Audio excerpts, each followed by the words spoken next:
नमस्कार। Closing calls में बहुत बहुत स्वागत है आप सभी का। मैं हूं प्रियंका और दिल्ली से मेरे साथ डिम्पी हैं। तो आज बाजार में पिछले कुछ मिनटों में जिस तरह की तेजी दिखी, एक रेजिस्टेंस जैसा जरूर दिख रहा था 21,400 21,500 की कॉल, लेकिन अब निफ्टी में आपको तेजी बढ़ी और इस तेजी का रीजन एक रिलायंस भी है जो आज दूसरे दिन भी तेज है। आज रिलायंस पर एक बड़ी ब्रोकिंग फर्म की रिपोर्ट भी आई और बड़े समय से ये एक रेंज में रहा है, लेकिन कई सारे तेजी के ट्रिगर उस ब्रोकिंग फर्म में गिनाए गए। 2800 तक का टारगेट रखा गया और जिसके चलते आप देख रहे हैं कि रिलायंस इंडस्ट्रीज में आज फिर से 2% की तेजी।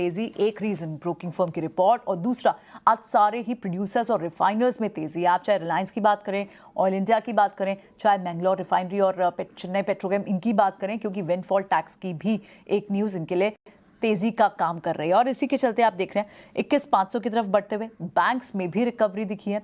रिलायंस, एचडीएफसी, ये दोनों स्टॉक्स थे जो अब तक नहीं चले थे और जिनके कारण बाजार में आप देख भी रहे थे कि भले ब्रॉडर मार्केट में अच्छा एक्शन था, सेक्टर स्पेसिफिक एक्शन था, लेकिन अब इन हैवी वेट्स में भी आपको मूव दिख रही है। और अब फिर से एक बार बुल्स की पकड़ में बाजार खैर लूज हुआ भी नहीं था, लेकिन जो एक टाइम वाइज करेक्शन की बात हो रही थी, क्या वो सब वरीज को, वो जो एक टाइम वाइज करेक्शन की जो कंसर्न्स थे, उनको श्रग ऑफ कर दिया बाजार ने?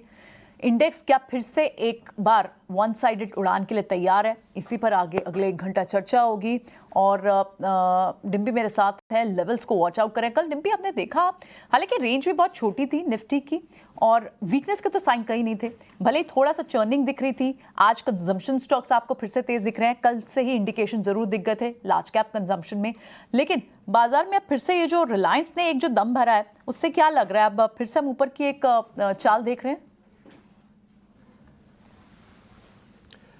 देखिए, ये बात तो है ही और हमने ये बात सुबह भी कही थी, जब एक्सट्रीम बर्न होता है तो आप क्या करते हैं, चर्न कर करके मौका मिलता है सबको और वो लीड करता है मार्केट के अंदर। आज से कुछ दिन पहले आपको ध्यान होगा आईटी कंपनीज निकल के आई, फिर पीछे पीछे बैंकिंग आ गए, और अगर अब आईटी और बैंकिंग को थोड़ा पीछे जाना है तो फिर रिलायंस आगे आ गया। तो कुछ ना कुछ करके एक्सट्रीम बुल रन की सबसे पहली पहचान ये होती है कि वो बैटन दे के आगे बढ़ते हैं, यानी कि एक छोड़ता है तो दूसरा उसको पकड़ लेता है, दूसरा छोड़ता है तो उसको तीसरा उसको पकड़ लेता है। कुछ कुछ मार्केट के अंदर आपको ये फीलिंग आ रही होगी अगर आप बड़े शेयर्स में देख रहे हैं।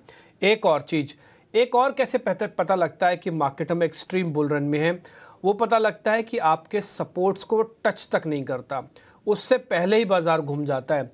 अगर आज आप निफ्टी को भी चेक करेंगे तो वैसे 400 ब्रेक करने के बाद एथिकली तो 200 पॉइंट और नीचे आना चाहिए था, और सेम विद बैंक निफ्टी, अगर 47,800 को ब्रेक करता तो 47,500 पे आना चाहिए था। दोनों नहीं आए, दोनों ने अपने लेवल्स को दिखाया नहीं और उससे पहले ही मार्केट घूम के चला गया। चाहे क्रेडिट आप रिलायंस को दें या किसी को भी, मार्केट की एक खूबसूरती हो रही है कि बाजार एक डिप तक नहीं दे रहा और जो दे भी रहा है तो उसको हाथों हाथ बॉट कर लेता है। तो फिलहाल अभी तो हम रेंज में हैं, इस रेंज के ब्रेकआउट की भी वेट हो रही है। ये सेकंड टाइम है जब हम 21,500 की तरफ बढ़ रहे हैं, लेकिन अभी 21,500 पार नहीं हुआ। क्लोजिंग में भी ये चैलेंज के तौर पर खड़ा रहेगा। देखते हैं ये 500 पार करके हम और कितना ऊपर क्लोज करते हैं, तो आज की क्लोजिंग बहुत इंपॉर्टेंट होगी। दूसरी इंपॉर्टेंट बात, एडवांस डिक्लाइन भी ठीक है। अगर आप देखेंगे वैसे तो निफ्टी के टोटल शेयर में से 25 शेयर आमने सामने खड़े हैं, क्योंकि वेटेज ऐसी बढ़ी हुई है कुछ शेयर्स की कि उनके चलने से वो मैटर ही नहीं करता कि वो 25 शेयर है या 10 शेयर है या 20 शेयर है। तो कुछ कुछ वैसा ही आपको दिख रहा होगा। बैंकिंग काउंटर्स में से भी 50-50 के आसपास की वेटेज है। दूसरा, इंडिया विक्स थोड़ा बढ़ा हुआ है और ये बात हमने कल ही कही थी कि इंडिया विक्स आपको फेयर तो नहीं दिखाएगा बट वॉलिडिटी दिखाएगा। होगा क्या कि डिप में खुलेंगे तो ऊपर से नीचे ऊपर आ जाएंगे, अगर गैप के साथ खोलेंगे ऊपर से आपको हल्का सा नीचे लेके जाएगा। रेंज में आपको एक्सट्रीम शेक करेगा, कमज़ोर हैंड्स को बाहर निकालेगा, स्ट्रॉन्ग हैंड्स को मार्केट के अंदर रखेगा। अभी भी आप देखिए इंडिया विक्स आज 1.25% बढ़ गया है।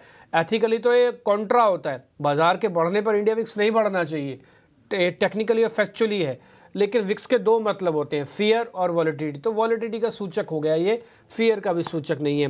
खैर, मैं अपने मेहमानों को ज़रा वेट नहीं कराऊंगा, हम तो बात रखते ही रहेंगे आपके सामने। बहुत सारे सौदे हैं, अगले 1 घंटे में उन सबको डिस्कस करेंगे। आज मेरे साथ 4 मेहमान जुड़ रहे हैं, 3 का नाम कॉन्सिडेंटली बोले या कैसे भी बोले, उन तीनों का नाम आर से शुरू होता है। पहले है राजेश पालविया, दूसरे हैं रत्नेश गोयल, तीसरे हैं रुचित जैन। तो तीनों आज हमारे आर वाले कैंडिडेट हैं, हमारे साथ जुड़ रहे हैं। तो आर क्यूब हो गया ये, तो आज हमारे साथ जुड़ रहे हैं, उनसे बातचीत होगी।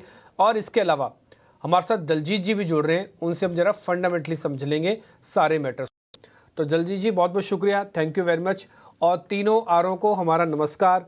राजेश जी, रुचित जी और रत्नेश जी, बहुत बहुत शुक्रिया, थैंक यू वेरी मच। आप तीनों ने आज टाइम निकाला, बहुत बहुत धन्यवाद। दलजीत सर, अच्छा बताएं मैं आपसे क्या पूछूं, मैं यही नहीं समझ पा रहा हूं कि मैं आपसे पूछूं क्या। सर आप क्या बताना चाहते हो, आप ही बताओ, मैं आपको पूरी फ्रीडम दे रहा हूं, मेरे पास कोई सवाल नहीं आपके लिए। बताइए सर, क्या रीड कर रहे हो मार्केट में। गुड। इससे पता चलता है कि मार्केट में कितना यूफोरिया हो रहा है ना। तो लेकिन यूफोरिया से एक्चुअली फंडामेंटल एनालिस्ट को डर लग यूफोरिया से फंडामेंटल एनालिस्ट को डर लगता है, क्योंकि वो एकदम पीक पॉइंट होता है। बट हाँ अभी हमें ऐसा मानना है कि डरने की जरूरत नहीं है, क्योंकि अभी फिलहाल अपने यहाँ जो जिस तरीके की कॉर्पोरेट अर्निंग्स आ रही हैं और जो क्वालिटी ऑफ अर्निंग्स है वो काफी इम्प्रूव्ड हो गई हुई है। और ग्लोबल जो एनवायरनमेंट है, मैक्रो एनवायरनमेंट, वो काफी बिनाइन है, तो हमारी फेवर में है। तो इसका मतलब ये है कि एज लॉन्ग एज ये ग्रोथ आती हमने देखा कि पिछले क्वार्टर के नंबर्स जो है वो एक्चुअली पॉजिटिव ही रहे। Q2 तक के नंबर सरप्राइज ही रहे, पॉजिटिव सरप्राइज किया। और अक्टूबर दिसंबर के क्वार्टर में भी कोई ऐसा लग नहीं रहा है कि कहीं कोई बहुत बड़ा नेगेटिव या कोई ज्यादा आपको उम्मीद से खराब नंबर दिखाई कहीं देंगे। कोई एक आधा कंपनी स्पेसिफिक मैटर हो सकता है, बट ओवरऑल ऐसा दिख रहा है कि ये जो ग्रोथ है 15% 20% की अर्निंग्स में वो बनी रहेगी। और उसका मतलब ये हुआ कि फिर आपका जो है, अगर लो इंटरेस्ट रेट सिनारियो हो, अगर ग्लोबली सारा कुछ स्टेबल हो, तो फिर अगर अर्निंग्स ग्रोथ का आपको बैकअप मिल जाता है, तो फिर मार्केट एक्सपैंड करती है, पी मल्टीपल्स एक्सपैंड करते हैं। तो इसलिए अभी कोई ज्यादा डरने की बात नहीं है। लेकिन हाँ, ये बात जरूर ध्यान रखनी है कि अब इस समय आप हाईएस्ट पॉइंट पे बैठे हैं, विद इन 1 मंथ इतना जबरदस्त तेजी आपने देखी है, तो नेचुरली सभी स्टॉक्स में आप वैल्यूएशन का कंफर्ट अब आपको कम रहेगा। तो वहां पर आपका फिर क्या इशू रह जाता है कि दो चीजें बहुत ध्यान रखने वाली रहेंगी, कि ये जो ग्रोथ मोमेंटम है ये खाली हवा या किसी एक्सटर्नल फीचर की वजह से नहीं, बल्कि कंपनी की अपनी स्ट्रेंथ, इनहेरेंट स्ट्रेंथ की वजह से है। तो यानी कि अगर कोई थोड़ा बहुत नेगेटिव भी आएगा तो कंपनी उसको संभाल पाएगी। तो वो कंपनी का बेसिक स्ट्रेंथ आपको बहुत ध्यान रखना है। दूसरी चीज ये कि आपको जो है बहुत निम्बल रहना है। तो जो स्टॉक खास करके आपने 60 के मल्टीपल 80 के मल्टीपल पे खरीदे हुए हैं, तो वहां पर नेचुरल बात है कि करेक्शन आएगा, तो वहां पे से फिर आपको तुरंत निकलना भी पड़ेगा। क्योंकि जब वो उल्टा चलेंगे तो जितनी तेजी से भी मल्टीपल एक्सपेंशन होता है, उतना ही कॉन्ट्रैक्शन भी होता है। तो थोड़ा अभी मतलब आपको बहुत ध्यान से काम करना है। प्रॉब्लम क्या होती है कि नॉर्मली ऐसे टाइम पे हम लोग ये सोचते हैं कि अभी तो हम जो बोल रहे हैं वो चल रहा है, तो डांट मार के खरीद लो, कुछ भी सोचो वो चल पड़ेगा। और अगर नहीं खरीदोगे तो और बैड फीलिंग होती है कि देखो मैंने सोचा था ये खरीदें, ये तो चल भी गया, जबकि इनके ऊपर तो हमें फंडामेंटल एनालिसिस ने तो बताया कि ये तो बहुत महंगा हो गया। तो ये फीलिंग को थोड़ा कंट्रोल करना जरूरी है, क्योंकि इसी में ही फंसने का स्कोप है। जब भी हम देखेंगे एक्सीडेंट हमेशा जो है ना, वो खाली रोड पे होते हैं, कभी तेज वाली रोड पे नहीं होते। तो जब बहुत कैलस एटीट्यूड हो जाता है तभी प्रॉब्लम होती है। ये बात बिल्कुल ठीक है दलजीत जी, क्योंकि ओवरबॉट भी है, वैल्यूएशन भी कोई सस्ते ही नहीं रहे। लेकिन बाजार में बुल रन में यही बात होती है कि अब सस्टेन मोमेंट भी मिलता है और मोमेंटम ऊपर भी मिलता है। अब तक तो हम देख रहे थे 21,400 21,500 की कॉल्स पे थोड़ी रेजिस्टेंस दिख रही थी। तो क्या आप एक बार टेक्निकल लेवल्स भी समझ लेते हैं कि क्या वो कंसर्न्स को श्रग ऑफ कर दिया बाजार ने। हमारे साथ राजेश पालविया, रुचित और रत्नेश तीनों हैं। Rajesh, good afternoon to all of you. Rajesh, quickly आप बताएं इस वक्त टेक्निकल लेवल्स क्या दिख रहे हैं, क्या ऊपर की कॉल्स में आपको एक बाइंग दिख रही है, क्योंकि कल जो एक सेलिंग थी उससे एक बार के लिए व्यू ये बन रहा था, शायद हम थोड़ा समय बता सकते हैं, क्या व्यू हुआ है। Good afternoon Priyanka ji, good afternoon everyone. सो देखिए, मार्केट में स्ट्रक्चर तो बुलिश ही है और बाय ऑन डिप्स की ही रणनीति रखनी है अभी भी, जब तक हम निफ्टी में 21,300 21,250 के लेवल नहीं तोड़ते, जब तक कोई भी छोटी मोटी डिक्लाइन आती है हमें बाय ही करना। आज भी अगर हम देखें तो एक जो डिप मिला था वहां से वापस से एक अच्छा बाइंग इंटरेस्ट बना। 21,400 के नीचे से हम फिसल के वापस से डे हाई की तरफ ट्रेड करते हुए दिख रहे हैं 21,500 पे। तो ये मार्केट का क्लियर टेक्सचर है कि अभी बाय ऑन डिप्स की रणनीति रखनी है। जरूर 21,300 के आसपास अपने स्टॉप लॉस रखें। डेरिवेटिव डेटा की बात करें तो यहाँ पे जो कॉल राइटिंग पोजीशन अगर हम देखें तो यहाँ पे जो मेजर एडिशन देखने को मिला वो करीब 21,500 की स्ट्राइक और 21,600 की स्ट्राइक पे कॉल राइटर्स ने अपनी पोजीशन ऐड करी।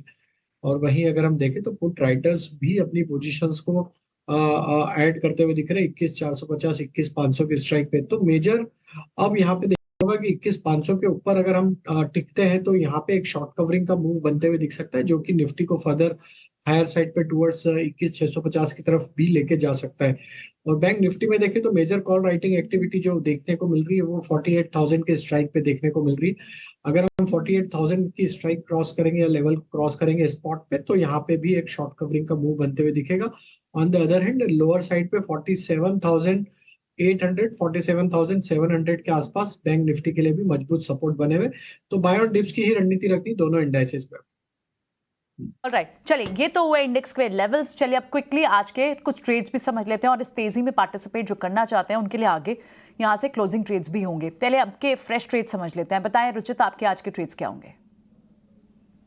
Very good afternoon Priyanka ji, very good afternoon जी। आज के दो ट्रेड्स है खरीदारी की साइड। सबसे पहला ट्रेड मेरा पिडिलाइट में खरीदारी की सलाह रहेगी, जहां पे हमने एक अच्छे कंसोलिडेशन का ब्रेकआउट देखा है। स्लोली एंड ग्रेजुअली लास्ट कुछ दिनों से ब्रेकआउट के आसपास बढ़ रहा है। सो आई थिंक यहाँ पे जो रिलेटिव अंडर परफॉर्मेंस अब तक हमने कुछ चुनिंदा एफएमसी स्टॉक्स में देखे, वहां पे एक कैचअप मूव हम नियर टर्म में एक्सपेक्ट कर रहे हैं। तो पिडिलाइट करंट लेवल्स पे 2618 के स्टॉप लॉस से खरीदारी करे 2720 के अराउंड के नियर टर्म टारगेट्स के लिए।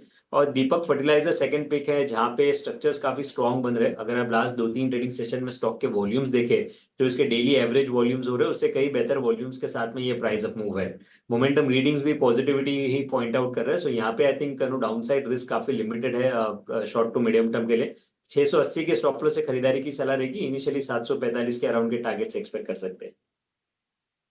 ठीक है, तो ये तो रुचित के ट्रेड हुए। फिर से हमें केमिकल स्टॉक्स दिख रहे हैं। रत्नेश, आपके ट्रेड्स? गुड आफ्टरनून एवरीवन, सभी दर्शकों को गुड आफ्टरनून। मेरा एक्चुअली पहला ट्रेड है काइंस का। काइंस में मुझे काफी अच्छा एक कंसोलिडेशन के बाद में ब्रेकआउट नजर आता है। तो मुझे ऐसा लगता है कि इसमें काइंस में काफी अच्छी तेजी हमको देखने को मिल सकती है। इसमें स्टॉप लॉस रहेगा 2730 रुपए का। टारगेट जो बन सकते हैं वो 2810 रुपए के बनेंगे। दूसरा एक्चुअली मेरा कोल इंडिया था। कोल इंडिया में आइडेंटिफाई करा था, उसका टारगेट ऑलमोस्ट आ गया, तो थोड़ा सा उसको मैं रिफाइन करना चाहूंगा। यहाँ पे भी स्टॉप लॉस रिवाइज कर ले 359 का, और टारगेट मुझे अभी भी इसमें कोल इंडिया में तेजी दिखती है। तो जिसके टारगेट दिख रहे हैं वो दिख रहे हैं मुझे यहाँ से 375 तक के।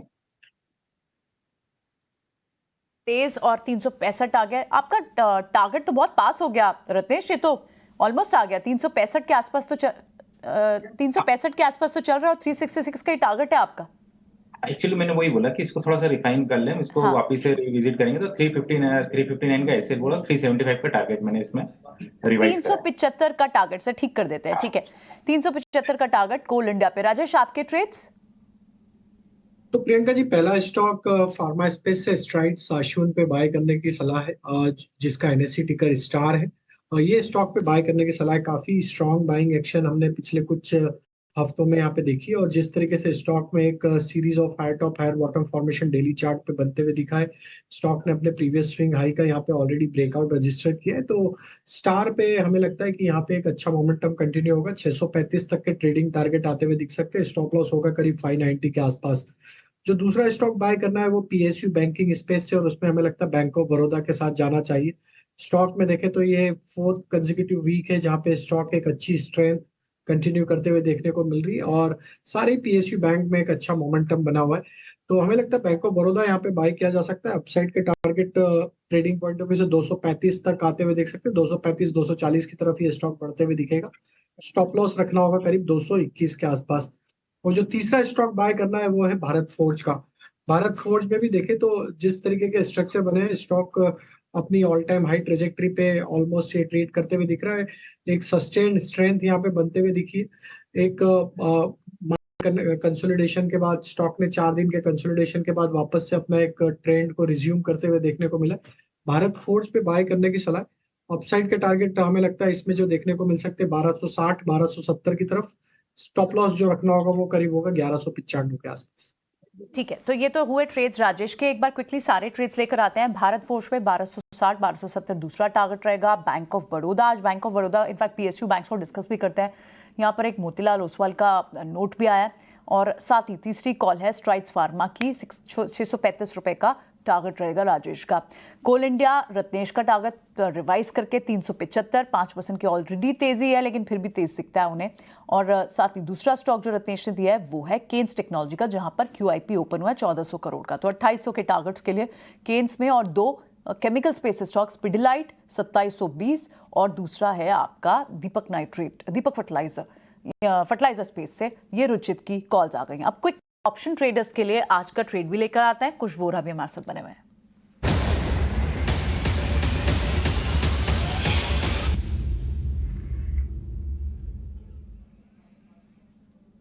कुछ गुड आफ्टरनून, बताएं आपका ट्रेड आज का। जी प्रियंका, आज का जो मेरा ऑप्शन का ट्रेड है वो है एशियन पेंट्स पे। स्टॉक में एक अच्छी खासी बढ़त हम ऑलरेडी देख चुके हैं, हमें लग रहा है यहाँ से और मोमेंटम कंटिन्यू रहेगा। 3360 ये वाला स्ट्राइक प्राइस का कॉल ऑप्शन बाय करें, करीब 45 के प्रीमियम के आसपास। टारगेट यहाँ पे रहेंगे 65 और 90 के। स्टॉप लॉस आप लेके चले 25 का। टारगेट स्टॉप लॉस के हिसाब से मैक्स प्रॉफिट पोटेंशियल 9000 का और मैक्स लॉस पोटेंशियल जो है वो 4000 रुपीज का है। पेंट्स पर आपकी कॉल रहेगी यहाँ, और 3300।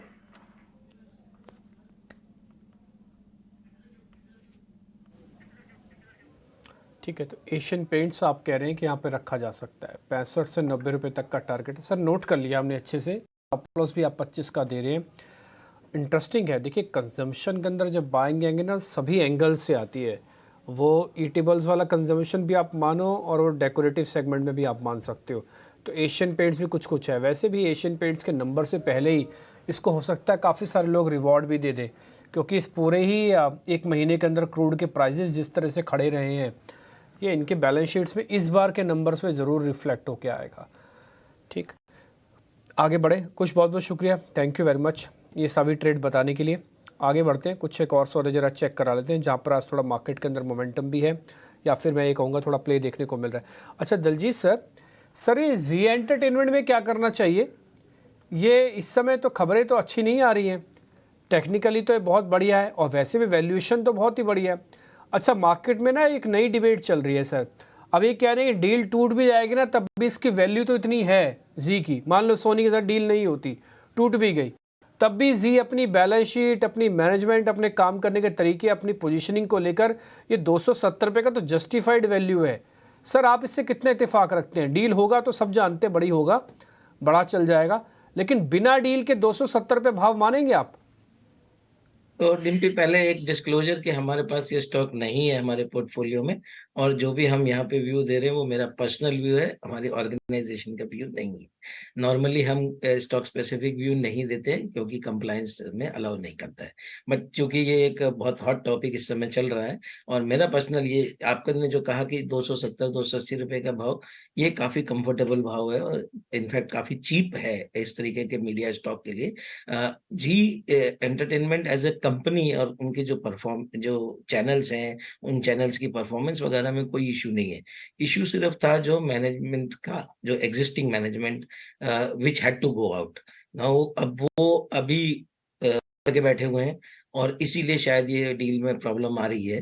तो मुझे लगता है कि अगर इस कंपनी की एक ही इशू है कि ये जो एग्जिस्टिंग मैनेजमेंट है ये हट जाए, एक कोई अच्छा नया मैनेजमेंट आए, सोनी आए या कोई भी आए, जो भी नया मैनेजमेंट आएगा तो फिर मार्केट उसको रीरेट कर सकता है। Business wise I don't think कोई उसमें ऐसा इशू है। Issue was on the financial irregularities, on the mismanagement, on the promoter side kind of thing.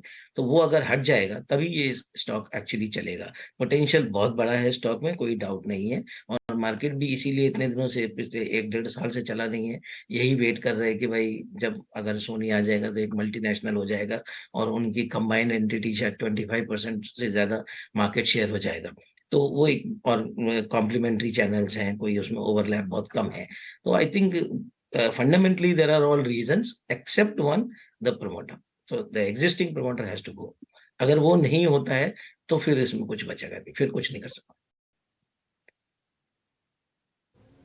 Okay, ठीक है, मतलब कुल मिला के सारा दारोमदार उसी डील पे ही आके टिका हुआ है। कई बार क्या होता है ना, शेयर की अपनी आइडेंटिटी लॉस्ट होने लगती है, उसका इशू इतना बड़ा हो जाता है, अपनी आइडेंटिटी को लॉस कर देता है। जी उसी का एक बेस्ट एग्जांपल है। और मैं बोलूँगा मैनेजमेंट अगर हमारी बात सुन पाए किसी तरह से, तो थोड़ा सा रैशनल होके सोचने की ज़रूरत है। हालांकि हम बहुत छोटे हैं उनको बात कहने ये सब करने के लिए, लेकिन फिर भी हर एंगल पे सोचने और समझने की और सारे मैटर्स को ओपन एंडेड होकर सोचने की बहुत ज़रूरत है। ये कंपनी के अंदर पोटेंशियल बहुत है, मैं इसका पुराना पार्ट भी रहा हूँ इसलिए मैं थोड़ा समझ भी पा रहा हूँ, लेकिन ठीक है जो है सो हो रहा है, सब लोग सोच ही रहे होंगे और मैं उम्मीद करता हूँ कुछ अच्छा ही निकल के आएगा जब भी जी एंटरटेनमेंट से आएगा। खैर एनी हाउ आगे बढ़ जाते हैं, कुछ और स्टॉक्स के बारे में ज़रा व्यू पॉइंट ले लेते हैं। एक शेयर है प्रिकॉल, आज उसके अंदर सुबह सुबह खबर आई कि फ्रैंकलिन टेम्पल्टन ने 1% की हिस्सेदारी खरीदी है उसके अंदर, और वो करीब 14 लाख शेयर बनते थे। सुबह हमने उसके बारे में जिक्र भी किया था आपको। एक बार रुचित आप उस शेयर को देखोगे प्रिकॉल को, ये अभी थोड़ा दिन के डेज हाई के आसपास भी ट्रेड कर रहा है। सुबह ही खबर आ गई थी कि इस टेम्पल्टन ने बाय किया, फ्रैंकलिन टेम्पल्टन ने। जी डिम्पी, ब्रॉडर ट्रेंड तो स्टॉक का काफी स्ट्रॉन्ग है। हम देख रहे हैं कि लास्ट 6 महीने से जब भी कोई करेक्शन आया तो स्टॉक अपने 100 डेज के ईएमए के आसपास आता है, लेकिन वो लेवल के नीचे अब तक की क्लोजिंग नहीं आई है। सो वो अभी 330 320 की रेंज में है। सो आइडियली जब तक ये डिप्स पे ये इंपॉर्टेंट सपोर्ट या मूविंग एवरेज सपोर्ट नहीं ब्रेक करता है तब तक टेक्निकल स्ट्रक्चर तो काफी पॉजिटिव है स्टॉक का। तो मेरे ख्याल से कोई पोजिशन है तो किसी के पास है तो डेफिनेटली ये ट्रेंड को राइड करना चाहिए, और इनकेस कुछ वापस इन बिटवीन डिप आता है ये 100 डीएमए के आसपास तो वहां पे डिप्स पे ये स्टॉक में खरीदारी करनी चाहिए। ठीक है, डन। तो प्रिकॉल पे रुचित की आपको रिकमेंडेशन मिल, एक छोटा सा ब्रेक लेते हैं। जब ब्रेक के बाद लौटेंगे तो कुछ और शेयर्स के बारे में चर्चा करेंगे। ट्रांसफार्मर रेक्टिफायर्स के रिगार्डिंग एक खबर आ रही है 237 करोड़ के ऑर्डर की, इसके बारे में बातचीत होगी। बस छोटे से ब्रेक के बाद लौट रहे हैं।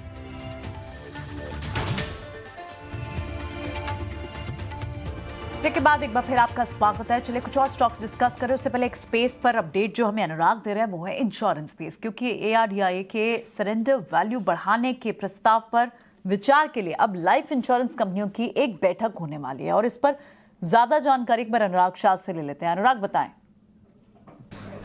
इंश्योरेंस रेगुलेटर आईआरडीए के द्वारा जो लाइफ इंश्योरेंस प्रोडक्ट है वहां पर सरेंडर वैल्यू और सरेंडर चार्ज से जुड़े हुए नए नियमों का प्रस्ताव दिया गया है। ड्राफ्ट एक्सपोजर जारी किया गया है और इस ड्राफ्ट एक्सपोजर पर सभी पक्षकारों की राय मांगी गई है और उसके बाद ये नियम लागू किए जाएंगे। तो इंश्योरेंस कंपनियां जो है वो इस ड्राफ्ट एक्सपोजर के जो फॉर्मूला है उससे सहमत नहीं है। इंश्योरेंस कंपनियों की जो है लाइफ इंश्योरेंस काउंसिल के अंतर्गत जो मीटिंग है वहाँ पर इंश्योरेंस कंपनियां इस मुद्दे को उठाएगी और इंश्योरेंस कंपनियों का मानना है कि मौजूदा जो फॉर्मूला है उसमें एब्सोल्यूट परसेंटेज ही होना चाहिए, यानी थ्रेशोल्ड परसेंटेज को ही लागू किया जाना चाहिए, एक वैल्यू को लागू नहीं किया जाना चाहिए। इंश्योरेंस कंपनियों का ये भी कहना है कि लाइफ इंश्योरेंस है एक वो लंबी अवधि का कॉन्ट्रैक्ट होता है और उसमें अगर सरेंडर चार्जेस जो है और सरेंडर चार्जेस काफ़ी कम होंगे तो इंश्योरेंस के अंदर लैप्सेशन काफ़ी बढ़ जाएगा, पॉलिसी होल्डर के लिए सीरियसनेस नहीं होगी पॉलिसी को लेकर। और इसके अलावा इंश्योरेंस कंपनियों का ये भी मानना है कि जो उनका परसिस्टेंसी रेशियो उस पे भी इम्पैक्ट आएगा, नेगेटिव इम्पैक्ट आएगा।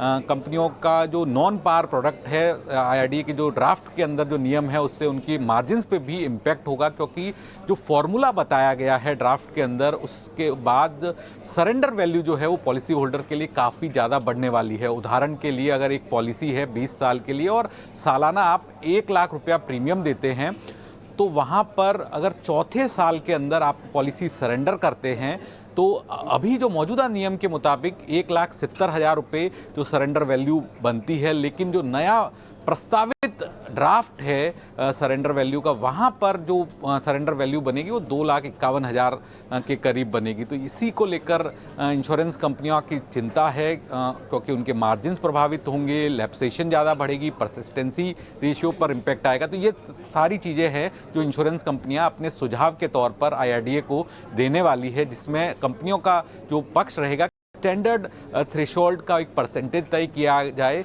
ना कि एक वैल्यू को तय किया जाए। ऑलराइट, बहुत बहुत शुक्रिया अनुराग ये जानकारी बताने के लिए। आप नजर बना के रखें इस पूरे मैटर पर, बहुत बहुत शुक्रिया। चले बढ़ेंगे आगे, दिलजीत भी है हमारे साथ। और दिलजीत, पीएसयू बैंक में बहुत ही इंटरेस्टिंग एक नोट आया आज मोतीलाल ओसवाल को, क्योंकि ऑफकोर्स बैंक्स ऑफ फाइनेंशियल से सबसे बड़ी पोजीशन भी होती है एफपीआई के लिए, एफआईएस के लिए, एफपीआईस के लिए, और थोड़ा सा लगाट कुछ समय से पीछे रहे हैं। लेकिन अब जिस तरह के नोट मोतीलाल ओसवाल के भी आ रहे हैं, उनका क्लियरली कहना है कि कहीं ना कहीं अर्निंग अपग्रेड्स इस पूरे स्पेस में दिख सकता है, और आरओए सिर्फ 1% नहीं, 1% से ज्यादा सस्टेनेबल भी होगी, और कुछ टारगेट्स भी दिए हैं। एसबीआई, बीओबी और कैनरा बैंक पर अपने टारगेट सारे बढ़ाए हैं। आप पीएसयू बैंक्स में आपकी प्रिफर्ड बेट्स क्या हैं? आपका आउटलुक किस तरह से दिख रहा है पीएसयू बैंक्स पे? या पीएसयू बैंक्स में हम लोग भी काफी पॉजिटिव हैं। इनफैक्ट हमारे पोर्टफोलियो का काफी बड़ा हिस्सा अभी भी पीएसयू बैंक्स में इन्वेस्ट है। पीएसयू बैंक्स प्लस एनबीएफसीज और बीएफएसआई स्पेस एज सच कह सकते हैं, तो वो एक सबसे बड़ा हिस्सा, और बिकॉज उसका वेटेज भी सबसे ज्यादा है इंडेक्स में, तो नेचुरली आपको पोर्टफोलियो को अलाइन करना रहता है। जहां तक रह गई सवाल की, देखिए हमारा भी ये मानना है कि अभी तक ये सब बैंक जो है वो बहुत अच्छा परफॉर्म कर रहे हैं और इन्होंने एसेट क्वालिटी को मेंटेन किया। सबसे इंपॉर्टेंट पीएसयू बैंक में देखने की चीज है एसेट क्वालिटी। अब अभी पिछले 5-6 साल की मेहनत के बाद ये लोग सब इस लेवल पे पहुंचे हैं जहां इन्होंने अपनी एसेट क्वालिटी को एक अच्छे तरीके से मेंटेन कर लिया है। अब देखना ये रहेगा कि जब ये बुल रन आएगा, जब मतलब केपेक्स के साइकिल चालू होगी और वापस लोग इनसे पैसा मांगने आएंगे, उस समय इनकी अंडरराइटिंग कैपेबिलिटी क्या होगी और ये उस समय किस तरीके के रिस्क लेंगे। हमने हर बार पिछले 3-4 डिकेड में, 3 डिकेड तो मुझे हो गए देखते हुए, कि ये लोग क्या करते हैं, जब पहले तेजी वाले टाइम पे अनाप शनाप लोन बांट देते हैं और उसके बाद फिर अगले 5 साल तक उसको क्लीन करने में लगा देते हैं। तो ये स्टोरी हमेशा से रही है। अभी लोगों का ये मानना है कि बहुत सारा कुछ चेंज हुआ है तो शायद नहीं होगा, but this time it is different is the most abused sentence which is used everywhere. तो वी हैव टू सी। अभी तक वो पता नहीं है, आज तक अभी तक क्या है कि कोई केपेक्स साइकिल चालू नहीं है, इसलिए मालूम नहीं है कि कोई किस तरीके की अंडरराइटिंग ये लोग करेंगे।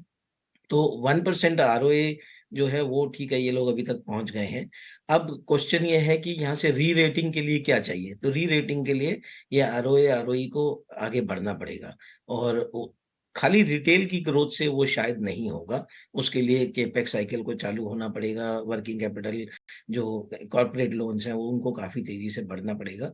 तो वो भी देखने वाली चीज है, बट एज सच अभी तक कोई रेड फ्लैग नहीं है। और वैल्यूएशन वाइज अगर आप देखेंगे तो सब काफी लो मल्टीपल्स पे ही, कोई अभी भी 1.5 टाइम बुक वैल्यू पे ही मिल रहे हैं आपको। तो जब मार्केट पूरी जो है वो एकदम हाई पे हो और सेक्टर जो आपको एक रीजनेबल वैल्यूएशन पे मिल रहा हो, जहां कोई ज्यादा रेड फ्लैग नहीं दिख रहा हो, तो नेचुरल है कि सब लोग उसी तरफ अट्रैक्ट होंगे।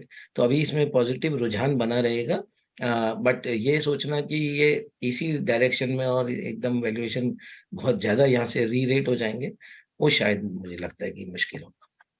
ठीक है, ऑलराइट, चलिए ये बात तो हुई पीएसयू बैंक पे और बैंक्स ऑफ फाइनेंशियल्स पे। दलजीत भी बता रहे हैं कि उनका भी ओवरवेट व्यू है। ठीक है, सबके टारगेट्स बढ़ा कर दिए हैं। एसबीआई का 800 कर दिया, 700, बैंक ऑफ बड़ौदा का 280, 240 का पहले टारगेट था, और कैनरा बैंक भी 440 से बढ़ाकर अब 550 कर दिया है। अब चलिए बढ़ते हैं आगे, और इस वक्त डीलिंग रूम से क्या गपशप निकल कर आ रही है, कहाँ खबर गर्म है, हमारा खास सेगमेंट शरद लेकर आया, उनसे बात करते हैं।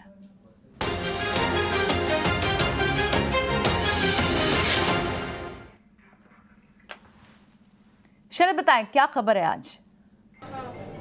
जी बिल्कुल, mid cap cement company Nuvoco Vistas जो है फोकस में रहने वाली, और यहाँ पे हमारी डीलर्स के साथ बातचीत हुई है। यहाँ पता चल रहा है कि एक डोमेस्टिक इंस्टीट्यूशन और क्लच ऑफ एचएनआई इन्वेस्टर्स जो है थोड़ी सी एक्वायर किए हैं स्टेक, और याद रखिए यहाँ पे वॉल्यूम्स में भी बढ़ोतरी थोड़ी देखने मिली है। ऑलमोस्ट 18 टाइम्स उनके जो 20 दिन की एवरेज है उसमें जो है वॉल्यूम्स आ रही हैं। और स्टॉक के बारे में बात करें तो ऑलमोस्ट अपने 3 मंथ के हाई लेवल्स पे वापस स्टॉक जो है देखने मिल रही है। और जो टीआईज ऑलरेडी जो इन्वेस्टेड है इस कंपनी में वो इंक्लूड करते हैं एसबीआई म्यूचुअल फंड और ICICI Pru mutual fund.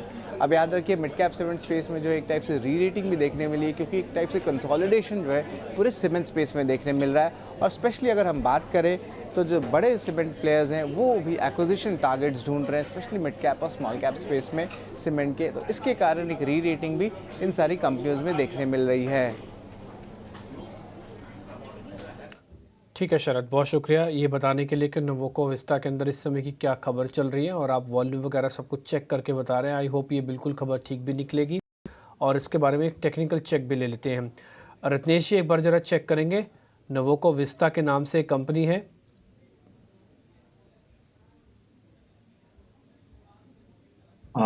Dimpy जी मिस कर गया थोड़ा सा, आप बताएंगे वापिस से कौन सा स्टॉक? मैं हाँ कोड तो नहीं बता पाऊंगा, नाम ही बता देता हूँ सर। NUVOCO लिखो, और 375 रुपये का शेयर होगा। नोवोको विस्तास के नाम से एक शेयर है, NUVOCO। डिम्पी जी, इसमें काफी लंबे टाइम से कंसोलिडेशन चल रहा है, ये थोड़ा सा अंडर परफॉर्म कर रहा है अभी भी चार्ट पे, हालांकि किसी तरह का इसमें रिवर्सल नहीं बना है। यहाँ पे अगर किसी को लेना है तो बहुत शॉर्ट टर्म टेक्निकल बाउंस के लिए बस हालांकि प्ले करा सकता है, और बड़ी तेजी इसमें मुझे नहीं दिखती। 368, 366, ये 366 रुपये स्टॉप लॉस लगाएंगे। ऊपर में कोई टारगेट थोड़ा बहुत बना के 390, 385 तक बनेगा, इससे ऊपर मुझे इसमें नहीं दिखती चालू से। ठीक है सर, खबर बता दी, टेक्निकल व्यू पॉइंट दे दिया, आगे फैसला आपके पास है, पूरी फ्रीडम है। आप इस शेयर को रखो, नहीं रखो, छोड़ दो, जैसे आपको ठीक लगे आप वैसा कीजिए। हमने जो अपना काम करना था आपके सामने रख दिया। खैर आगे बढ़ते हैं, कुछ और शेयर्स के बारे में ज़रा पता कर लेते हैं। ये आरती ड्रग्स काफ़ी स्ट्रॉन्ग मूव दे रहा है, आरती इंडस्ट्रीज़ और आरती ड्रग्स, क्योंकि यह थोड़ा अलग भी हुए हैं और दोनों शेयर्स किसी न किसी जिक्र में हो ही रहे हैं कल परसों से। एक बार तो हमने भी आपको दिया, आरती ड्रग्स आज बकायदा 4% चल रहा है, हमने आरती इंडस्ट्रीज़ दिया था। राजेश सर, दोनों शेयर्स को चेक कर लोगे एक बार आप? मैं इसलिए पता करना चाहता हूँ, इसमें जो ट्रेडर्स हैं वो तो ठीक है, जो कमा रहे हैं सो कमा रहे हैं, एक इसमें इन्वेस्टर्स को भी रहना चाहिए क्या दोनों शेयर्स में? एक का शेयर होगा, एक 400 वाला शेयर होगा, इंडस्ट्री और ड्रग्स अलग अलग है।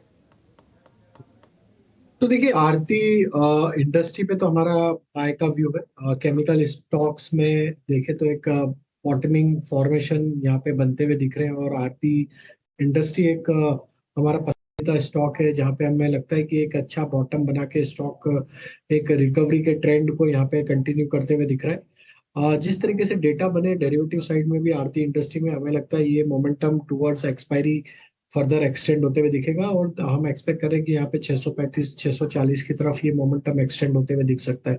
तो आरती इंडस्ट्री पे बिल्कुल जिनके पास भी लॉन्ग साइड का ट्रेड है होल्ड रख सकते हैं। स्टॉप लॉस अब जो रखना होगा वो करीब होगा 592 के आसपास।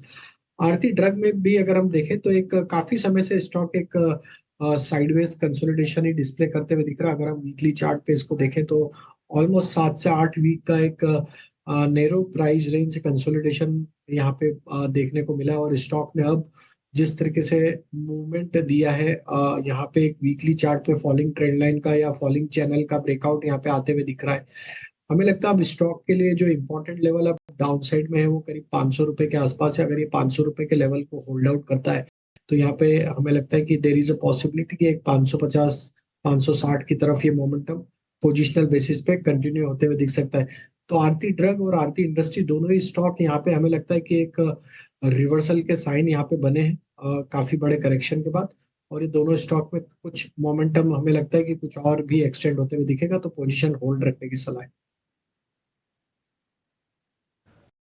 ठीक है, नीचे ना मार्केट अपडेट आपको लिखा हुआ आ रहा है। अगर आप ऐसे बार बार लिखेंगे ना कि 10 पॉइंट ऊपर 10 पॉइंट नीचे, तो आप दिन भर ही लिखते रह जाएंगे। तो मैं टिकर टीम से बोलूँगा जब कोई सब्सटेंशियल कोई बड़ा मूव आए ना तभी आप मार्केट का अपडेट उस लिहाज से लिखो, नहीं तो फिर ये खबरें दिखाओ। जैसे अभी आई है सांघवी मूवर्स की खबर आई है, 186 करोड़ रुपए का ऑर्डर मिला है। ये ऐसी खबर दिखाओ, क्योंकि आप 10-20 पॉइंट के चक्कर में ना मार्केट के अंदर ऐसी खबरें मिस ना कर जाओ आप, और मार्केट तो करेगा ऐसे ही, छोड़ दो आप उसको इंडाइसिस को। आज सांघवी मूवर्स एक बार जरा देखेंगे आप रुचित, आप जरा चेक करेंगे सांघवी मूवर्स 800 रुपये का शेयर है। ब्रॉडली एक काफी अच्छे मूव हमने पिछले कुछ समय में देखा है स्टॉक में, हाई टॉप हाई बॉटम का स्ट्रक्चर है, लेकिन मोमेंटम रीडिंग्स थोड़े ओवरबॉट जोन से अब एक करेक्टिव फेज में है। इसके लिए नियर टर्म के इधर एक price wise pull back move या एटलीस्ट एक टाइम वाइज करेक्शन स्टॉक में रह सकता है। जो मेजर सपोर्ट अगर डिप आता है तो 715 725 की रेंज में। I think risk reward ratio अगर कोई फ्रेश बाइंग के लिए देख रहे हैं तो इतने फेवरेबल नहीं है।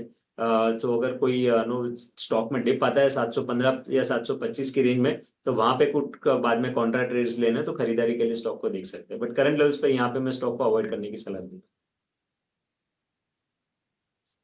ठीक है, ऑर्डर आ गया, लेकिन फिर भी सर कह रहे हैं कि इस लेवल पे तो अवॉइड भी किया जा सकता है, तो खास कुछ मोमेंटम नहीं है इस शेयर के अंदर अभी भी। आज वैसे तो एक छोटे से ब्रेक का वक्त हो गया, लेकिन ब्रेक पे ऐसा ना हो कि मैं भूल जाऊं और दलजीत जी मेरे हाथ से निकल जाएं।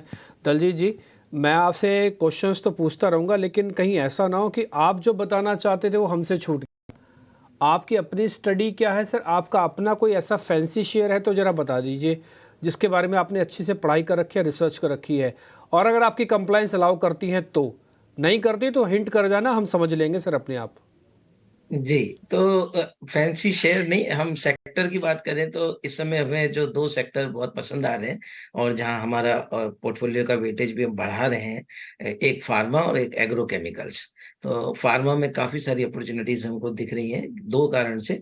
एक तो जो यूएस का बिजनेस है वो काफी स्टेबल हो गया बहुत सारी कंपनियों के लिए, जो पिछले समय से उनकी एफडीए के इश्यूज चल रहे थे, डिफरेंट डिफरेंट प्लांट्स फंसे हुए थे, कुछ प्लांट तो 8-8 साल से फंसे हुए थे, वो सब अभी यूएस एफडीए की चंगुल से बाहर निकले हैं, तो कंपनियों का कंप्लायंस बढ़ा है। दूसरा, वहां पर जो प्राइसिंग प्रेशर था वो भी काफी स्टेबल हो गया, घटा नहीं है बट काफी स्टेबल हो गया, मतलब अब और कंपटीशन नहीं बढ़ रहा है, क्योंकि कुछ तो कंपनियों ने प्रोडक्ट रैशनलाइजेशन कर और कुछ जो बायर्स हैं उन्होंने भी अपनी तरफ से स्टेप्स लिए, और वहां इस समय यूएस में मैक्सिमम शॉर्टेजेस चल रही हैं, तो for in their own interest they are willing to take at a higher price.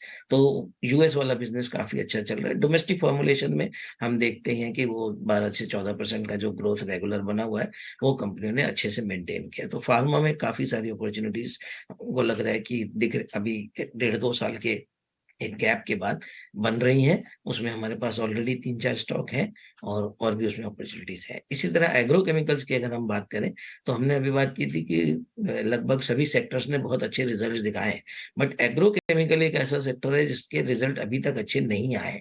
पिछले 1.5-2 साल से लगातार खराब आते जा रहे हैं। पिछले क्वार्टर के नंबर्स भी खराब ही थे, शायद अगले क्वार्टर के नंबर भी खराब ही रहेंगे, लेकिन हम प्रीएम्प्टिव कॉल ले रहे हैं, क्योंकि ये जो 1.5-2 साल की इन्वेंट्री की जो बहुत ज्यादा पाइल अप हो गया था चैनल में इन्वेंट्री, और चाइना की तरफ से जो डंपिंग हो रही थी, उसमें हमें लगता है कि अब आने वाले समय में ठहराव आएगा, थोड़ा रुकेगा, और वहां से फिर ये जो कंपनियां हैं चलेंगी। और इस 1.5-2 साल के बीच में स्टॉक्स जो हैं वो काफी बुरी तरह पिट गए।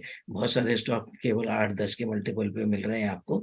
तो जब इस तरीके की तेजी मार्केट में अगर कोई सेक्टर बहुत नीचे के लेवल पे मिल रहा है और अगर उसमें इम्प्रूवमेंट होने का स्कोप है, तो वहाँ री रेटिंग और वहाँ पे जो एक्सपेंशन है वो बहुत तेजी से होगा। तो जब नंबर्स आना शुरू होंगे वो एकदम देखें। तो ये हमारा प्रीएम्प्टिव कॉल है कि उसमें एग्रो केमिकल्स में अगेन वहां पर दोनों तरीके से खेल सकते हैं। जो कंपनियां सिर्फ रजिस्ट्रेशन करके और यूरोप और यूएस वगैरह में माल बेचती हैं, चाइना से बनवा के वहां बेचते हैं, तो वो एक कंपनी हमारे पोर्टफोलियो में है। दूसरा कुछ जो डोमेस्टिक, अभी जैसे हम बात कर रहे हैं कि पिछले मॉनसून खराब था, एल नीनो का इफेक्ट था, आने वाले समय में वो भी इम्प्रूवमेंट होगा। तो जो डोमेस्टिक फेसिंग कंपनी है, खास करके इंसेक्टिसाइड्स में, उनको काफी बेनिफिट होगा, तो वो हम देख रहे हैं। जी ठीक है सर, बहुत बढ़िया। आपने फार्मास्यूटिकल और एग्री केमिकल्स में तो आप ये बता रहे हैं थोड़ा प्रिएंटिव भी हैं, आप पहले से ही उसको हिंट कर रहे हैं, तो ज़रूर इसको हम लिस्ट में रखेंगे और टेक्निकल्स और फंडा दोनों चेक करके जहाँ जहाँ आपको मौके मिले ज़रूर प्लस कीजिएगा। एक छोटा सा ब्रेक है, तुरंत लौट रहे हैं।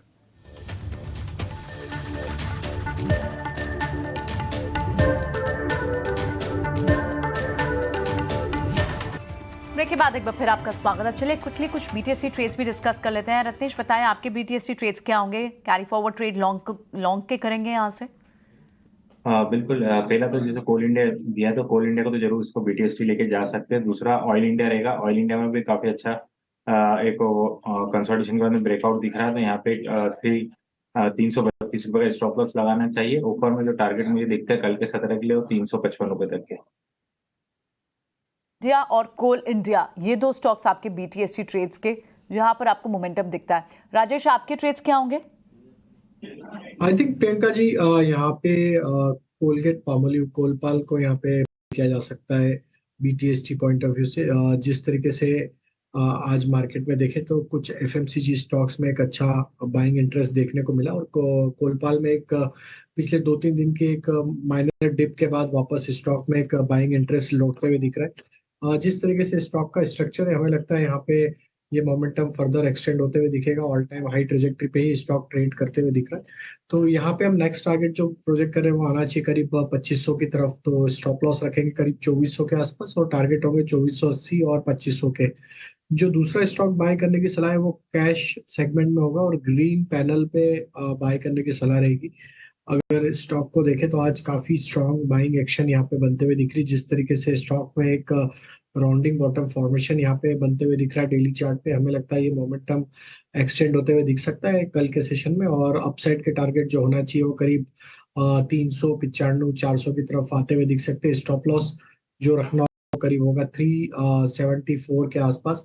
मुझे जो तीसरा स्टॉक पसंद आ रहा है वो है ऑयल इंडिया का। ऑयल इंडिया को भी देखें तो डे हाई की तरफ अभी ये स्टॉक ट्रेड करते हुए दिख रहा है। ऑलमोस्ट स्टॉक ने अपने प्रीवियस स्विंग हाई जो बने थे अक्टूबर में उसको सरपास करते हुए दिख रहा है। हमें लगता है ऑयल इंडिया में जो मोमेंटम बना ये इस स्टॉक को अब 355 की तरफ लेके जा सकता है। यहाँ पे स्टॉक का जो स्टॉप लॉस रखना है बाय करने के लिए वो होगा 336 के आसपास।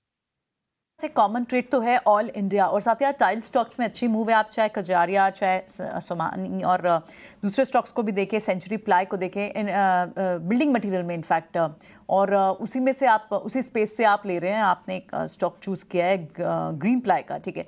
टाइल्स साथ ही ये प्लाईवुड स्टॉक्स, इनमें आज एक अच्छी मूव है बिल्डिंग मटेरियल्स में, ठीक है। रुचित, आपके ट्रेड्स क्या होंगे? जी मैंने एफएमसीजी स्पेस में से औरोबिंदो फार्मा में बीटीएसटी के लिए खरीदारी की सलाह रहेगी। सो आइडियली स्टॉक में पिछले दिनों में कंसोलिडेशन फेज हुआ है जो मोर एक टाइम वाइज करेक्शन ही लग रहा है with in an up trend, और स्टॉक अपने 20 डेज के ईएमए के आसपास एक अच्छा सपोर्ट बेस अप बना रहा है। सो हमें लग रहा है कि यहाँ से एक अच्छा मोमेंटम पिकअप हो सकता है फिर से। सो 1010 के नीचे स्टॉप लॉस रख के औरोबिंदो फार्मा में खरीदारी करके जाए 1060 से 1070 के टारगेट रेंज के लिए। फार्मा स्पेस तो ट्रेड्स हमारे पास मेजरली ऑयल प्रोड्यूसर्स, फार्मा और कुछ building material, construction building material के दिख रहे हैं। हालांकि ओपनिंग ट्रेड्स केमिकल स्पेस से भी काफ़ी थे, लेकिन फिलहाल जिनमें अच्छी स्ट्रेंथ दिख रही है वो यहाँ पर ये ट्रेड्स हमारे एक्सपर्ट्स बता रहे हैं। कंजम्पशन स्पेस के ये सारे कैरी फॉरवर्ड ट्रेड्स होंगे क्या, नेस्ले जैसे स्टॉक्स भी, राजेश? बिल्कुल देखने को मिला है कि आज सारे ही सेगमेंट में एक मोमेंटम बना है, तो हमें लगता है बिल्कुल यहाँ से कैरी किया जा सकता है। मार्केट थोड़ा सा साइडवेज कंसोलिडेशन कर रहा है, तो हमें लगता है कि ये सेगमेंट जो कि अभी भी अंडर परफॉर्मिंग सेक्टर है, यहाँ पे एक मोमेंटम आज पिछले 2-3 स्पेशली देखें तो 2-3 सेशन में जरूर बाइंग इंटरेस्ट बना है। तो stock like ITC, Dabur, Marico, Nestle, ये सारे स्टॉक्स में हमें लगता है कि ये बाइंग इंटरेस्ट कंटिन्यू रहते हुए दिख सकता है। फॉलो अप बाइंग कल के सेशन में भी कंटिन्यू होते हुए दिखेगी, तो होल्ड रखे पोजीशन, यहाँ पे कैरी फॉरवर्ड ट्रेड को लिया जा सकता है। स्टॉक्स जिसमें डाबर और नेस्ले जैसे स्टॉक्स को भी आप कैरी फॉरवर्ड कर सकते हैं। लेकिन इस बीच आप अगर एथर इंडस्ट्रीज को देखेंगे, उसमें सडन मूव आई है, उसके पीछे एक रीजन भी है, और ये एक्सक्लूसिव खबर इटिना स्वदेश के पास है। शरद हम तक लेकर आए, एक एक्सक्लूसिव टाई अप हो सकता है एथर का और एथर इंडस्ट्री टेस्ला के साथ पार्टनरशिप की बात निकल कर आ रही है। ये सोर्स बेस्ड इंफॉर्मेशन है, अभी एथर से कंफर्म होना बाकी है, लेकिन शरद इस पर और डिटेल्स बता रहे हैं। शरद, बताएं। जी बिल्कुल, एथर इंडस्ट्रीज फोकस में रहेगा और हमारे सूत्रों से पता चल रहा है कि उनका जो है एक्सक्लूसिव एग्रीमेंट हुआ है ग्लोबल ईवी मैन्युफैक्चरर जो है वो है टेस्ला के साथ। अब याद रखिए आज सुबह ही जो है टोटल अनाउंसमेंट की गई थी कि वो एक स्ट्रेटेजिक एग्रीमेंट होने वाली है जहां पे कंपनी जो है इलेक्ट्रिक एडिटिव्स में फोरे करने वाली है और लिथियम आयरन बैटरी प्रोड्यूस यानी कि जो टेस्ला की आम है उसके साथ करार हो सकता है। इसके कारण क्या कि रेवेन्यू जो आगे जाते हुए आगे बढ़ सकती है और अभी जो है एक ही मॉलिक्यूल को कमर्शलाइज किया जा रहा है और आगे जाते हुए और भी ज़्यादा कमर्शलाइजेशन हो सकते हैं। और इसके बारे में जो है ईटी नाउ स्वदेश की क्वेरीज भी हमने भेजी थी और वहाँ पे जो है मैनेजमेंट ने कहा है कि अभी जो है वो कुछ कमेंट नहीं कर सकते। लेकिन याद रखिए यहाँ पे जो हमारे सोर्सेज बता रहे हैं कि एक एक्सक्लूसिव मैन्युफैक्चरिंग एग्रीमेंट जो है टेस्ला के साथ किए, जो एडिटिव्स लगते हैं, जो एक टाइप से रॉ मटेरियल कहते हैं उनके बैटरी के लिए, उसके लिए वो करार हो सकता है। तो ये इंपॉर्टेंट डेवलपमेंट आपको एथर इंडस्ट्रीज से देखने मिल रही है। डेवलपमेंट हो सकता है और आप देखें तो स्टॉक में मूवमेंट भी आई है इस न्यूज़ को आने के बाद। शुक्रिया शरद ये जानकारी देखने लिए। क्विकली देख लेते हैं कि यहाँ से क्या कैरी फॉरवर्ड ट्रेड है ये इस बस पे। बताएं रुचित, आप इसे कैरी करेंगे? यस, आई थिंक डेफिनेटली अगर पोजीशंस है तो कैरी करनी चाहिए, क्योंकि आप वॉल्यूम्स देखेंगे तो सिर्फ आज के सेशन में ही नहीं, पिछले कुछ ट्रेडिंग सेशन 2-3 ट्रेडिंग सेशन में जो price pull back move recent correction के बाद वॉल्यूम्स फिर से ग्रेजुअली इंप्रूव हो रहे हैं। तो I think price wise corrective phase already हो चुका है स्टॉक में, तो यहाँ पे risk reward ratio no favourable है स्टॉक में कैरी फॉरवर्ड करने के लिए। आगे चल के पहले 1000 रुपए तक के पुल बैक मूव्स एक्सपेक्ट कर सकते हैं। सो आइडियली आगे 1000 के लेवल्स अगर क्रॉस होते हैं तो और तेजी फिर बढ़ेगी, but at least for now downside risk काफी लिमिटेड लग रहा है स्टॉक के लिए। इसके लिए कोई पोजीशंस है तो डेफिनेटली कैरी फॉरवर्ड करनी चाहिए। कैरी फॉरवर्ड ट्रेड है, यहाँ से होल्ड करके चले जिनके पास पोजीशन है और वॉल्यूम्स भी पिकअप होते हुए दिख रहे हैं रुचित को एथर में। क्विकली वमाक्षी के पास चलते हैं आज के इवेंट्स टू वॉच बताने के लिए। कौन से बड़े इवेंट्स हैं मैक्रो और माइक्रो जिन पर आपको नजर रखनी चाहिए? ममाक्षी जी बिल्कुल, शुरुआत करेंगे हम कुछ इंपॉर्टेंट ग्लोबल क्यूज़ के साथ। तो हमारी नज़र रहेगी यूके से आने वाली सीपीआई डेटा पर। यूएस की तरफ से अगर हम देखें क्रूड ऑयल इन्वेंट्रीज और सीबी कंज्यूमर कॉन्फिडेंस का डेटा भी आना बाकी है कल, तो डेफिनेटली इन पर हमारी नज़र रहेगी। इसके अलावा अगर हम देखें तो कॉर्पोरेट एक्शन के लिहाज से फ्लेयर राइटिंग इंडस्ट्रीज ये न्यूली लिस्टेड स्टॉक है, कंपनी के नतीजे आएंगे और इसी के चलते ये स्टॉक हमारे रेडार पर रहेगा। अनंत राज की भी मीटिंग होने फाइनेंस और इन्वेस्टमेंट कमेटी की, ये इशू प्राइस कंसिडर करने वाले हैं उनके प्रेफरेंशियल शेयर्स के लिए। सालसार टेक्नो इंजीनियरिंग भी फोकस में रहेगा क्योंकि बोनस शेयर्स को इशू पर चर्चा होगी और इसी के चलते सालसार टेक्नो इंजीनियरिंग भी हमारे रेडार पर रहेगा। इसके अलावा प्राइमरी मार्केट्स यहाँ पर हम देख रहे हैं काफ़ी एक्शन होता हुआ नजर आ रहा है। डॉम्स इंडस्ट्रीज और इंडिया शेल्टर फाइनेंस कोऑपरेशन की लिस्टिंग होने जा रही है कल, तो ये दोनों स्टॉक्स हमारे रेडार पर रहेंगे। इसके अलावा आज़ाद इंजीनियरिंग आईपीओ का जो आईपीओ है वो खुलने जा रहा है सब्सक्रिप्शन के लिए। और आखिरी दिन है मुथूट माइक्रोफिन, मोती सन्स ज्वेलर्स, सूरज स्टेट डेवलपर्स के आईपीओ को सब्सक्राइब करने का। इसके अलावा हम फोकस करेंगे कुछ दूसरे इंपॉर्टेंट इवेंट्स। बायजूस की जो है एजीएम होने वाली है कल। गवर्नमेंट भी 9th round of commercial coal auctions को लॉन्च करने जा रही है और आईपीएल ऑक्शन का दूसरा दिन होगा दुबई में। और ओला इलेक्ट्रिक शायद फाइल कर सकती है डीआरएचपी, ऐसे रिपोर्ट्स कह रहे हैं। तो लार्जली ये थे सारे इंपॉर्टेंट इवेंट्स जो हमारे रेडार पर रहेंगे कल सेशन के लिए। ठीक है, बहुत शुक्रिया बताने के लिए ममाक्षी। सारे के सारे इवेंट्स, एक शेयर आपको जरा मैं स्क्रीन पे दिखाता हूँ, डेल्टा कॉप। एक बार राजेश सर आप इसको चेक करेंगे। डेल्टा कॉप का ओपन इंटरेस्ट तो काफ़ी अच्छा है, बैन में भी नहीं है, ओपन इंटरेस्ट भी काफ़ी अच्छा है। इसको बीटीएसटी कर जा सकते हैं क्या? ओवरसोल्ड स्टॉक है और काफी समय से अंडर परफॉर्मिंग स्टॉक रहा है। एज सच न्यूज फ्लो भी अब सपोर्टिव नहीं है। जरूर ओपन इंटरेस्ट बढ़ते हुए दिखा है, लेकिन हमें लगता है यहाँ पे पोजीशन जिनके पास ऑलरेडी है वो तो कैरी कर सकते हैं। स्टॉप लॉस जहाँ पे रखना होगा 142 के आसपास, ये छोटा ही स्टॉप लॉस रख के पोजीशन ओपन रखें। साइन ऑफ रिकवरी जरूर बनते हुए दिख रही है, लेकिन मेजर जो शॉर्ट कवरिंग बनना है डिम्पी जी, वो बनेगी करीब 155 160 के ऊपर। जब तक ये रेंज क्रॉस नहीं होती है थोड़ा स्टॉक अभी भी स्लो मूव ही रहेगा हायर साइड पे। 155 160 मेजर हर्डल है, वो क्रॉस होने के बाद जरूर यहाँ पे एक बड़ी शॉर्ट कवरिंग बनते हुए दिख सकती है। रुचित, आज ओवाई के हिसाब से तो टाटा कंज्यूमर्स को भी चलना था जब इसके सारे पीयर्स चल रहे हैं, तो जैसे कि नेस्ले वगैरह भी चले आज।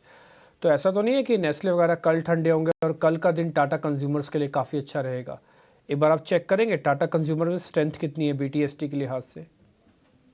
क्वाइट पॉसिबल है क्योंकि स्ट्रेंथ तो काफी आज लॉन्ग बिल्टअप भी स्टॉक में देखने मिले और सिर्फ फ्यूचर्स में ही नहीं, आप अगर कैश सेगमेंट में भी देखेंगे तो वॉल्यूम्स अपने डेली एवरेज से कई बेहतर वॉल्यूम्स आज के सेशन में हुए। तो जहाँ पे कैश मार्केट में अच्छे वॉल्यूम्स और फ्यूचर्स में भी लॉन्ग बिल्टअप है, तो ये आई थिंक कॉम्बिनेशन काफी सही है। स्टॉक एक इंडिकेशंस के लिए कि स्टॉक में एक अप मूव और पेंडिंग है और एक अच्छा मोमेंटम वापस पिकअप हो सकता है। तो 990 से 1000 रुपए तक के targets I think short term में नेक्स्ट 2-3 ट्रेडिंग सेशन में स्टॉक में आ सकते हैं।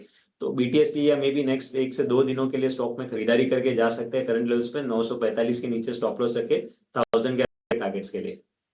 फाइन, ठीक है। टाटा कंज्यूमर कंजम्पशन स्टॉक्स में अच्छी मूव है, लेकिन आज सुबह जब बाजार में मूव दिखी तो जितने भी डायग्नोस्टिक हॉस्पिटल काउंटर्स हैं इनमें भी मूव थी। मेट्रोपोलिस जैसे काउंटर अब भी तेज दिख रहे हैं, क्या ये कैरी फॉरवर्ड ट्रेड्स हैं राजेश?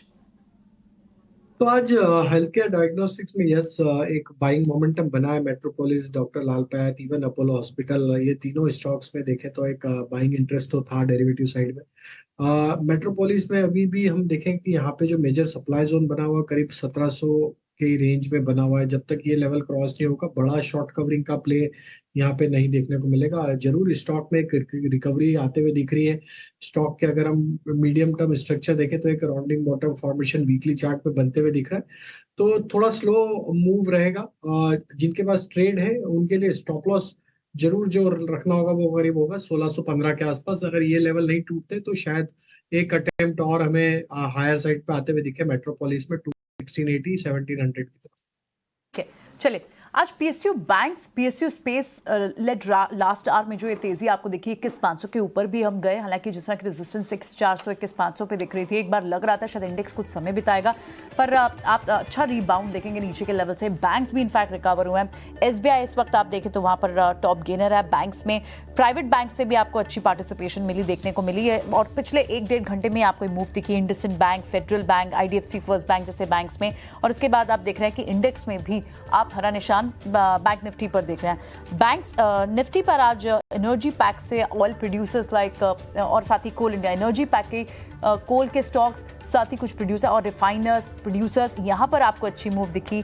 विंडफॉल टैक्स की बात थी, रिलायंस पर एक बड़ी रिपोर्ट्स भी आई, उसके चलते भी आप इनमें स्टॉक्स में मूवमेंट भी देख रहे हैं। कंजम्पशन स्टॉक्स में दूसरी जो पॉकेट थी जहाँ से मूव ड्राइव हो रही थी वो कंजम्पशन स्पेस है। नेस्ले, कंज्यूमर जैसे स्टॉक्स जिनमें अच्छी आपको मूव दिखी, आईटीसी जैसे स्टॉक्स में आपको मूव दिखी, कुछ selective pharma, diagnostic, health care, इनमें भी आपको एक अच्छी मूव दिखाई दी। पर आज बैकसीट पे कौन से स्टॉक्स दिखे, कौन से स्पेसेस दिखे, तो क्लियरली आईटी आज बैकसीट पर है। एक्सेंचर के आज नंबर्स आने हैं, वहाँ गाइडेंस पर नजर रहेगी, और उसके बाद देखना होगा कि आईटी काउंटर्स, क्योंकि ये एक्सपोर्ट ओरिएंटेड काउंटर्स हैं और ग्रोथ स्टॉक्स हैं, इन बड़ी डायरेक्शन मिलती है जब हमें ग्लोबल गाइडेंस भी समझ आती है। देखना होगा। अभी आज फिलहाल वो थोड़े से बैकफुट पे दिखाई दिए, ऑटो थोड़े आज लगार्ड दिखाई दिए जो तेजी में थे कल, लेकिन थोड़ी चर्निंग जो आज आपको कल से ही शिफ्ट दिखा वो कंजम्पशन स्पेस में, फार्मा स्पेस में, वहां पर जरूर चर्निंग दिखाई दी, और उसमें अभी भी सस्टेन मूव्स हैं। तो ये तो रही आज के बाजार की बात। हमारे सारे एक्सपर्ट्स का बहुत बहुत शुक्रिया, राजेश, रुचित और साथ ही रत्नेश, दलजीत, आप सबका बहुत बहुत शुक्रिया। आज समय दिया, हमारे व्यूअर्स के लिए स्ट्रैटेजी डिस्कस की, और मुझे और डिम्पी को भी दीजिए इजाजत। लेकिन अगला शो कल की तैयारी, मनीष हमारे साथ जुड़े हुए हैं बताने के लिए कि कल के शो में क्या खास है। देखिए मनीष, हमने लास्ट आवर में तो रिकवरी करवा दी, अब आप 21,500 को भी क्रॉस कर गए थे एक बार के लिए, कल की तैयारी कैसे करवा रहे हैं? 21,505 को तो 500 क्रॉस किया था हमने, हालांकि उसके ऊपर टिक नहीं पाए थे हम। बाजार में एक उल्टा पुल्टा देखने को मिला, जो मुझे अभी तक मैं जितना पढ़ रहा था। आईटी नीचे, एफएमसीजी ऊपर, समान तौर पर दोनों डिफेंसिंग बैंक के तौर पर दोनों में खरीदारी होती है, उल्टा देखने को मिला। आईटी नीचे है, एफएमसीजी ऊपर है, मेटल नीचे, ऑयल एंड गैस ऊपर। और बैंक निफ्टी का मैं देख रहा था 50-50 मामला है, 25 शेयरों में